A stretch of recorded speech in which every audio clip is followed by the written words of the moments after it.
Hello and welcome to MySQL for Beginners Lesson 1. Today marks the beginning of a new tutorial series called MySQL for Beginners, and it's going to be dealing with MySQL, which I'm sure a lot of you have been waiting for.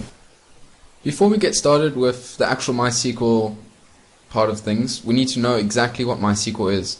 Because this description is so long, I'm going to leave it out of the video and I'm going to post the textual description on my website. The URL is in the description and it should be on the video screen if I've used annotations correctly. So just visit that quickly and read up what MySQL is. Okay, so before we actually write any MySQL code in a PHP document, we need to be able to connect to a database, and to do that we need to have a database that exists. So on our localhost WAMP server homepage, under the Tools subsection, click on phpMyAdmin. You'll soon be getting very used to this program. And then you want to create a new database. So for the sake of this tutorial, we'll type in my database and simply click Create. The database is created, but the database is currently empty. So we need to create a table, and we'll just name this My Table. And this works just like any table you would draw yourself. It has columns and rows. The number of fields, this is the number of columns it's asking you. For this example, let's put 3 and click Go. And now it's asking us for a bunch of complex looking options. Actually, they're quite simple. The first one is the field name, so we'll just write. The first one will be ID. Don't worry, I'll explain all this just now. The second field name will be username, just put it as name, and surname. Now the type, this is the type of data MySQL is expecting for it to be in, and you have to set this. For ID we'll leave it as int. Int stands for integer. For name we'll change it to varchar, which stands for variable character, and for surname the same. The length, this is what MySQL expects to be the maximum length of the data inputted here. So for ID, I think 5 is fine. Name 15 and surname 15. And we can ignore everything until attributes. For the ID field, you need to be setting index to primary. We're going to be setting this as the primary key. And auto increment, you check this, and what this is going to do is every time a new field, a new piece of data is entered, it's going to add 1 to the ID field, to the ID row. And once we've filled all that in, we just scroll down and let's click on the Save field. Okay, so the table My Table has been added to my database. Excellent. One last thing we need to do is add a user to the database. So what we can do here is if we click on My Database at the top, and then we go to the Privileges tab, we need to add a new user. So username, I'm pretty sure you're used to this, we'll just write it as user. Host, just change this to local because we're running it only locally, so it's fine. And password, I'm not going to put a password because it doesn't require a secure password because we're not storing any actual data. And then what we want to do is put all the privileges.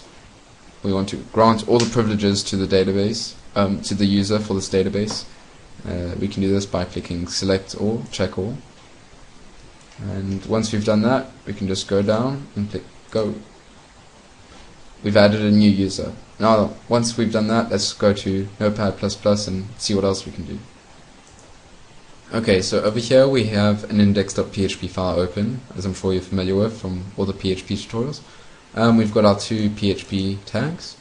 To begin, we need to connect to the database. We need to create a connection between this page, index.php, and the database that we've just created.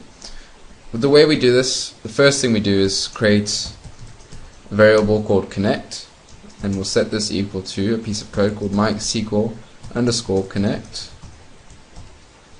And there are 3 main parameters you need to pass through the parentheses. This is the database name, the database host, the username, and the password.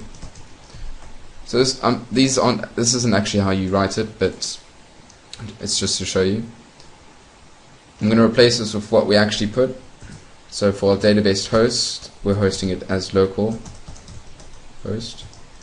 Our username was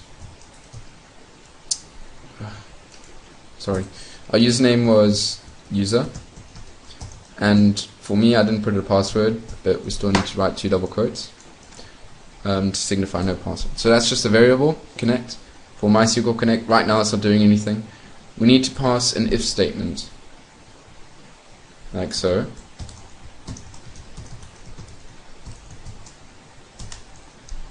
What this is doing is, right now it's going to try and run the code in $ in Connect, and if it can run it and everything works fine, it's going to do whatever code we put in here. So let's put echo connected. So if we connect successfully, it's going to tell us that we've connected to the database, and otherwise, if for some messed up reason there's a problem, we're going to echo problem. I'll give you more details on this in future tutorials. Right now, this is all you really need to know. In doing this, it's actually connecting to the database. If there isn't a problem, here it's going to connect to the database. If there's a problem, it's just going to say problem. The reason we do this is because if we didn't put this, MySQL wouldn't tell us there's a problem.